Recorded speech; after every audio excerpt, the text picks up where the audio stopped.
Si j'étais un annonceur, je te connaîtrais mieux que tes amis les plus proches.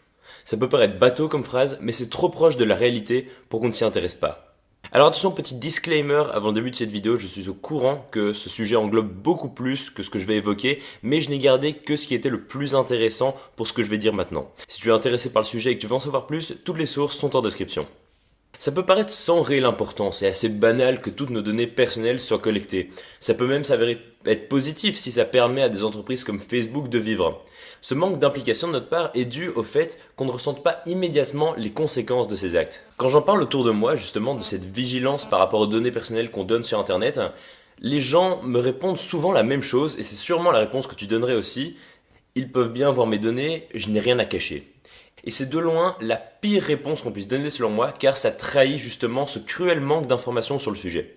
Je vais te donner un bête exemple qui va t'aider à comprendre.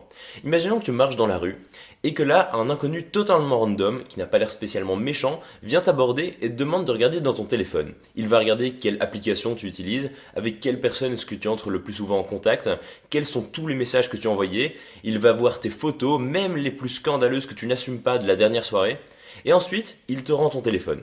On en est à ce niveau-là d'intrusion dans la vie privée. Tu n'as peut-être rien à cacher, mais tu n'as rien à montrer non plus. Tu ne vas pas par exemple donner tes clés de maison à n'importe quel inconnu pour qu'il aille fouiller dans les moindres tiroirs pour en voir leur contenu.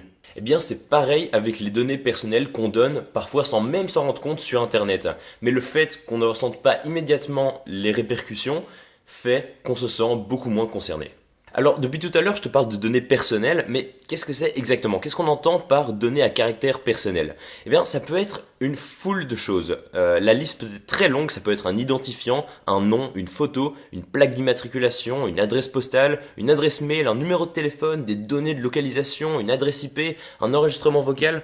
Donc évidemment, ce sont des informations que tu ne tiens absolument pas secrètes des personnes qui t'entourent et avec qui tu vis au quotidien, mais du coup, qu'est-ce que des entreprises qui collectent nos informations peuvent en faire? Pourquoi est-ce que ça leur apporte tant?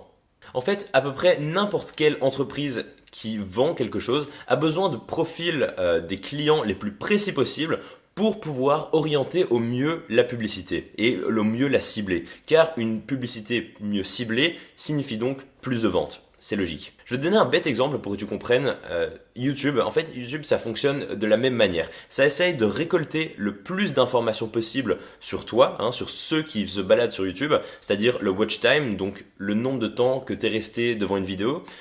Si tu as lâché un pouce bleu à la fin d'une vidéo, si tu t'es abonné après une vidéo, si tu as partagé, quel type de vidéo tu vas aller regarder et ainsi te proposer des vidéos plus pertinentes pour que tu passes le plus de temps possible sur la plateforme. Eh bien, c'est exactement pareil avec les entités qui récupèrent ces données. Au plus elles ont d'informations sur toi, au mieux elles savent te cibler pour te vendre des produits plus pertinents pour que tu sois plus apte à acheter quelque chose. Et là où ça va encore plus loin, c'est qu'ils analysent aussi la publicité orientée pour voir si elle a fonctionné et comment mieux la réorienter si ça n'a pas fonctionné. Toutes nos données qui sont collectées suivent un chemin très bien rodé, avec à chaque étape une entreprise spécialisée pour que le moins de données possibles soient perdues et qu'elles soient exploitées au mieux. Tout d'abord, nos données sont collectées par des data exchange, ils collectent ce qu'on appelle les big data, on aime bien ce mot, ça fait un peu peur. Il existe plus de 160 entreprises qui font ça dans le monde, qui n'ont que pour unique but récolter des informations sur le plus d'utilisateurs possible et les revendre. C'est leur seul objectif. Ensuite, tous ceux qui collectent ces big data les revendent à des entreprises qui vont filtrer toutes ces données, qui vont segmenter les clients, qui vont créer des profils types pour avoir vraiment des cas précis et que ce soit plus un espèce d'amas de données. La plus grande entreprise dans le monde qui fait ça, qui est devant Google et Facebook, s'appelle Teads. C'est une société française. Et pour te dire où ils en sont, c'est le genre d'entreprise qui va aller faire des études pour voir l'impact de la publicité sur le cerveau. Donc ils utilisent ça comme argument de vente auprès des annonceurs, mais moi en tant que victime de la publicité, ça me fait plus peur qu'autre chose. Et donc ces entreprises comme Teads vont revendre ces données filtrées, ces profils types de clients aux annonceurs et les annonceurs qui n'ont qu'un seul objectif, c'est de te la mettre. Le marché des data et de la vente de données personnelles est un marché qui ne cesse de grandir. Il y a de plus en plus d'annonceurs qui sont prêts à racheter des data parce que ça fonctionne, parce que les publicités ciblées marchent extrêmement bien, data dont la qualité ne cesse d'augmenter. Mais ça, c'est nous la source. J'espère dans cette vidéo t'avoir fait comprendre ce que ça impliquait vraiment d'offrir ces données comme ça et ce qui en est fait précisément par les entreprises, et je n'ai même pas encore parlé du hacking qui peut faire encore plus froid dans le dos. La bonne nouvelle, c'est que le 25 mai prochain, une loi sur la protection des données va passer en Europe et risque de changer beaucoup de choses. Pour préparer la prochaine vidéo, j'ai été chercher dans des articles et des textes de loi et j'ai essayé de faire comme pour cette vidéo, vulgariser un maximum pour le rendre accessible à quelqu'un qui est totalement nouveau au sujet. Si tu veux des informations plus détaillées sur tout ce que j'ai dit dans cette vidéo, toutes les sources sont en description. C'est un vrai régal.